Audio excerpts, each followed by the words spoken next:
नमस्कार, स्वागत है आपका आपके अपने YouTube channel GK knowledge growth में। आज के हमारी क्लास जो है वो बांसवाड़ा संभाग की क्लास सेकंड है। इसमें हम डूंगरपुर जिला दर्शन करेंगे मानचित्र के माध्यम से वन लाइनर में। तो आज की क्लास को आप फुल वॉच कीजिए। डूंगरपुर ज़िले के बारे में महत्वपूर्ण टॉपिक्स के बारे में हम देखेंगे और इसका जिला दर्शन करेंगे। तो प्लीज़ वीडियो को लाइक कीजिए, शेयर कीजिए और चैनल पर नए हो तो चैनल को ज़रूर से सब्सक्राइब कीजिए। तो शुरू करते हैं आज की क्लास। तो सबसे पहले हम जो डूंगरपुर जिला दर्शन कर रहे हैं उसमें हम सबसे पहले डूंगरपुर ज़िले का नक्शा हम देखते हैं, मानचित्र देखते हैं इसका। तो ये जो तहसील है, ये इसकी तहसीलें हैं सारी। ये जो तहसील हैं ये पलदेवाल तहसील हैं, पलदेवाल तहसील हैं। ये है मुख्य डूंगरपुर है। ये वाला नक्शा डूंगरपुर का है, आप देख सकते हैं नक्शे में। ये है डोवेरा, ये है आसपुर तहसील, सावला, सागवाड़ा तहसील, गलियाकोट तहसील, चीखली, सिमलवाड़ा, जोथरी तहसील, गमरी अहाड़ा और बिछीवाड़ा तहसील। तो ये राजस्थान के जो डूंगरपुर ज़िला है उसकी प्रमुख तहसीलें हैं, इसकी प्रमुख तहसीलें हैं। मानचित्र देखने के बाद हम देखते हैं डूंगरपुर ज़िले के बारे में महत्वपूर्ण तथ्य। तो जो इसका उपनाम है, डूंगरपुर ज़िले का उपनाम है वो पहाड़ों की रानी या पहाड़ों की नगरी इसका उपनाम है। पहाड़ों की मल्लिका भी इसको बोलते हैं। डूंगरिया भील की ढाणी के नाम पर इसका नाम डूंगरपुर पड़ा है। डूंगरिया भील की ढाणी के नाम पर डूंगरपुर पड़ा है, इसलिए इसे भीलों की पाल भी कहा जाता है। क्या कहा जाता है? भीलों की पाल भी इसको कहा जाता है। 1356 में रावल वीर सिंह ने डूंगरिया भील की हत्या कर इसे जीता, इसको डूंगरपुर को जीता 1356 में रावल वीर सिंह ने। इसकी जो सीमा लगती हैं वो किस किस से लगती हैं? तो एक राज्य और 4 जिलों के साथ डूंगरपुर ज़िले की सीमा लगती है। डूंगरपुर ज़िले की सीमा गुजरात से, और 4 ज़िले हैं वो उदयपुर, सलूम्बर, प्रतापगढ़ और बांसवाड़ा जिलों से इसकी सीमा लगती हैं।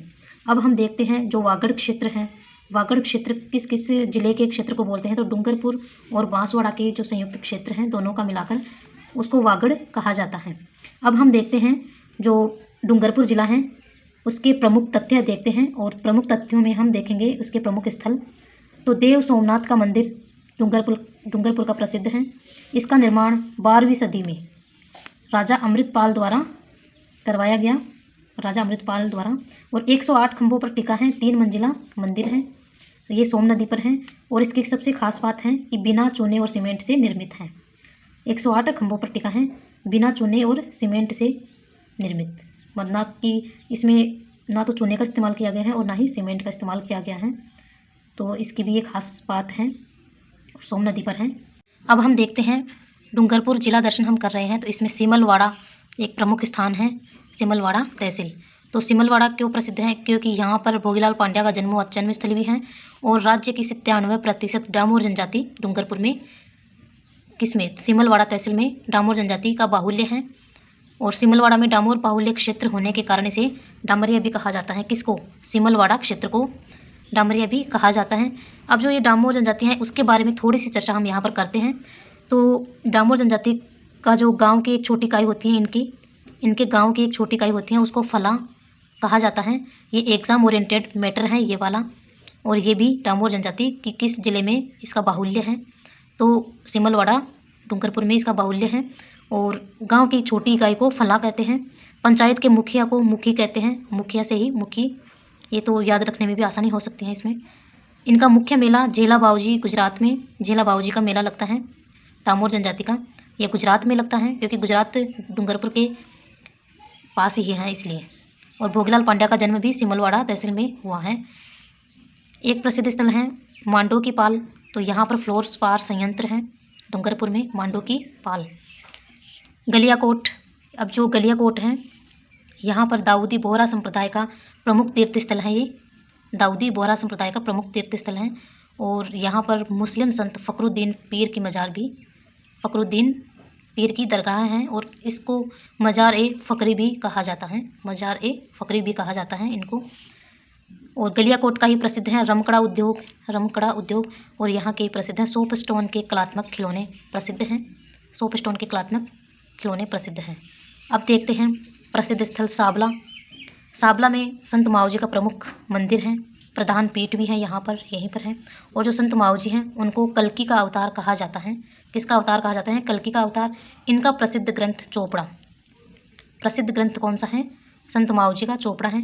और इन्होंने ही लसाड़िया आंदोलन भी चलाया और यहीं पर संत माऊ जी का पेनोरमा भी है, संत माऊ जी का पेनोरमा है। और ये जो संत माऊ जी हैं निष्कलंक संप्रदाय के प्रवर्तक हैं। एग्जाम में ओरिएंटेड क्वेश्चन है, वेरी इंपॉर्टेंट। अब हम देखते हैं बेणेश्वर धाम। बेणेश्वर धाम हम देखते हैं तो बेणेश्वर धाम कहाँ पर है? साबला में ही है। और जो इसको क्या बोलते हैं? वागड़ का पुष्कर, वेरी इंपॉर्टेंट। वागड़ का कुंभ भी कहा जाता है। और सोम माही जाखम के संगम पर है। कहाँ पर है? सोम माही जाखम के संगम पर है। बेणेश्वर धाम को वागड़ का पुष्कर, वागड़ का कुंभ, इसके साथ ही आदिवासियों का कुंभ भी कहा जाता है इसको। और भारत का एकमात्र मंदिर है जहाँ पर खंडित शिवलिंग की पूजा की जाती है बेणेश्वर मंदिर में। मेला यहाँ पर लगता है, माघ पूर्णिमा को मेला लगता है, माघ पूर्णिमा को। ये भी वेरी इंपॉर्टेंट फैक्ट है बेणेश्वर धाम। और इसके जो उपनाम है वागड़ का पुष्कर, वागड़ का कुंभ, आदिवासियों का कुंभ। और ये किसके संगम पर जो ये धाम है कहाँ पर है?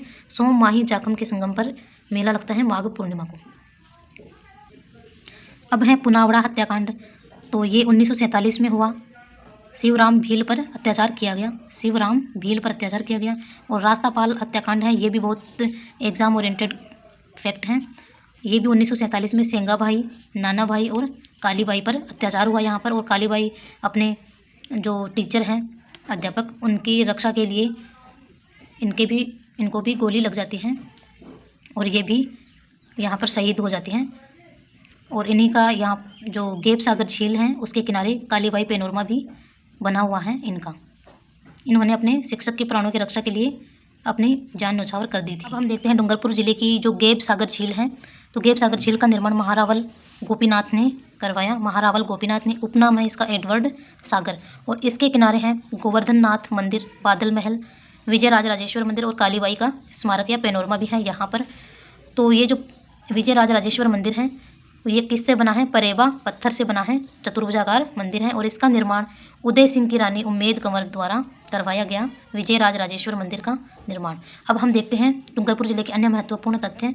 तो इसमें उदय विलास महल है, उसका निर्माण महारावल उदय सिंह ने करवाया। जूना महल का निर्माण रावल वीर सिंह ने करवाया। शिव ज्ञानेश्वर शिवालय महारावल शिव सिंह ने करवाया। सांगा की सहायता किसने की? तो डूंगरपुर के महारावल उदय सिंह ने की। रावचंद्र सेन ने कहाँ शरण ली? तो महारावल आस्करण के यहाँ पर शरण ली रावचंद्र सेन ने। मारवाड़ का प्रताप का अग्रगामी जिसको कहते हैं रावचंद्र सेन। एक थम्बिया महल महारावल शिव सिंह ने करवाया अपनी माता ज्ञान कुंवर की स्मृति में। और इसी में ये जो शिव ज्ञानेश्वर शिवालय है वो ये इसी में ही है, एक थम्बिया महल में ही है।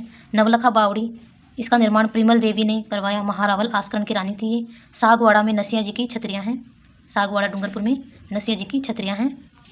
अब हम देखते हैं सोम कमला अम्बा परियोजना। तो ये भी डूंगरपुर में है, डूंगरपुर में संचालित है। 1977 में सोम नदी पर चालू की गई ये परियोजना। मेरी पुलिस मेरी दोस्त अभियान भी डूंगरपुर से शुरू किया गया, डूंगरपुर में इसको लागू किया गया। देश का पहला आदिवासी महिला सहकारी मिनी बैंक कहाँ पर है? डूंगरपुर में। देश का पहला आदिवासी महिला सहकारी मिनी बैंक। और डूंगरपुर प्रजामंडल है। तो डूंगरपुर प्रजामंडल की स्थापना भोगीलाल पांड्या ने, जो कि वागड़ की गांधी कहे जाते हैं, इन्होंने की। और डूंगरपुर प्रजामंडल से संबंधित अन्य व्यक्तित्व शिवलाल कोटड़िया, हरिदेव जोशी और गौरीशंकर उपाध्याय। आजकल क्वेश्चन यहाँ से पुटअप किए जा रहे हैं यहाँ की बजाय। तो भोगीलाल पांड्या हैं, वो वागड़ सेवा मंदिर की संस्था की स्थापना भी इन्होंने की। और ये जो भोगीलाल पांड्या हैं इन्होंने हरिजन सेवा समिति और भील सेवा संघ की भी स्थापना की है। एकीकरण के समय, राजस्थान के एकीकरण के समय डूंगरपुर रियासत के शासक कौन थे? तो वो थे लक्ष्मण सिंह। ये भी एग्जाम ओरिएंटेड क्वेश्चन। अब हम देखते हैं डॉक्टर नगेंद्र शर्मा, प्रसिद्ध व्यक्तित्व, ये डूंगरपुर निवासी हैं। वागड़ की मीरा किसको कहा जाता है? गौरीबाई को कहा जाता है। गौरीबाई के मंदिर का निर्माण किसने करवाया? तो महारावल शिव सिंह ने करवाया। गरबा नृत्य कहाँ का प्रसिद्ध है? डूंगरपुर और बांसवाड़ा में प्रसिद्ध है। गौरी राई जो नाट्य शैली है वो कहाँ प्रसिद्ध है? तो उदयपुर, डूंगरपुर और बांसवाड़ा क्षेत्रों में ये प्रसिद्ध है। वागड़ महोत्सव डूंगरपुर में किस महीने में? नवंबर महीने में मनाया जाता है। तो फ्रेंड्स, क्लास पसंद आई हो तो प्लीज़ वीडियो को लाइक कीजिए, शेयर कीजिए और चैनल पर नए हो तो चैनल को सब्सक्राइब कीजिए। Thank you.